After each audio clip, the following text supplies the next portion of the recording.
horta inay idin sheego dadkii yiraaday baawur uu gadanayo adaa jawaabteeda siinaysa laakiin dadkii yiri qaali raqiis miyaan jawaabteeda siinaa marka la joogo dalkeena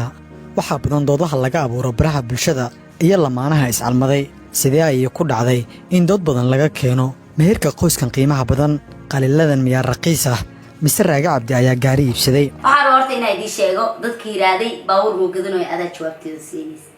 laakiin dadkii yiri qaali raqiis miyaan jawaabteeda siinaa aniga horse malaay waxa waaye dadkii dhaheen qaali maxay raqiis iskaga dhigtay horta nikaax waa wax kaliya aniga lamaanayaashan ayaa muddo ay jecel soo wadeen kadib waxa ay go'aansadeen inay kelinimada ka baxaan waqtigan si ay u wada noolaadaan waxaana meherkooda uu ka dhacay magaala madaxda waddanka Kenya ee Nairobi Raage Cabdiraxiim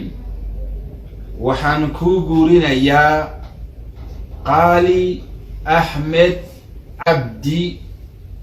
meherkeedu uu yahay $2,000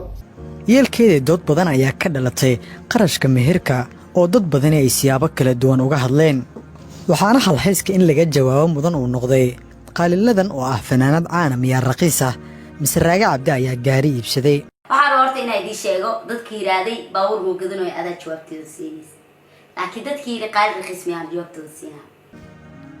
suurtagalino ma aha inaan soo qaadano muuqaalada iyo qoraalada looga falceliyay qarashka meherka qoyskan iscalmaday ee ah qaliladan iyo waliba Raaga Cabdi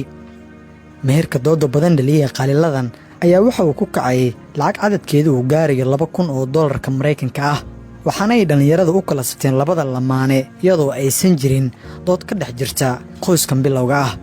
Raage Cabdiraxiim waxaan ku guurinayaa qaali Ahmed Cabdi meherkeedu uu yahay $2,000 wiilasha qaar ayaa Raaga ku eedeeyay inuu bixiyo lacag badan maadaama $2,000 Mareykanka ah uu ku bixiyay meherka gacalisadiisa oo dunida ka calmaday ee qaliladan waxaana ay noqotay kaftan iyo in la dhaho Raaga Cabdi miyaa gaari iibsaday macnaha markii oo naaga ka bixinaa $2,000 baawur baan gadooyo gurmaan gadooyo daabna iyo dhale dad dhahay horta ani aroosyada badana aan duubo nikaaxyada waa joogaa mogtaa marka anagana marabno in social media noo korto $5,000 ahay $10,000 ahay waxa matareyso muhiimadda waxa waaye labada qof inay isku faraxsan yihiin wax ka qaalisana ma iibsano laakiin baawur wax ka qaalisana heloya dhanka kale gabdhaha badankood ayaa ka xumaaday meherka qaliladan waxaanay uga falceliyeen siyaabo kala duwan iyagoo badi dhahayay meherka fanaanadan caanka ah ee qaliladan waa mid raqiis ah $2,000 ma ahan wax badan waa tan qaliladan oo ka jawaabaysa sababta meherkeeda ay uga dhigtay $2,000 dadkii dhaheen qaali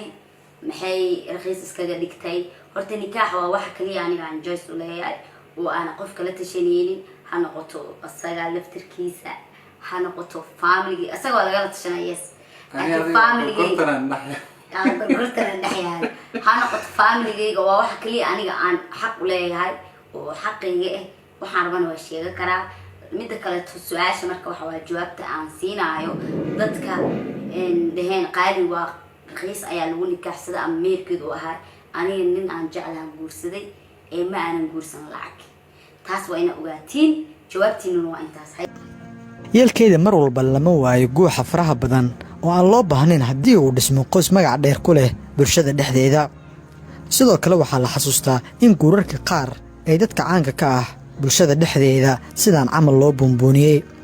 walaal adigu haddii aad hore u guursatay oo aad doodan ku lug yeelatay dadka isguursaday isku qanacsan ka dhammaaw haddii aadan weli guursan sida aniga oo kalena fadlan mashquulka iska dhaaf magacaygu waa Shaafici Maxamed Nuur Shaafino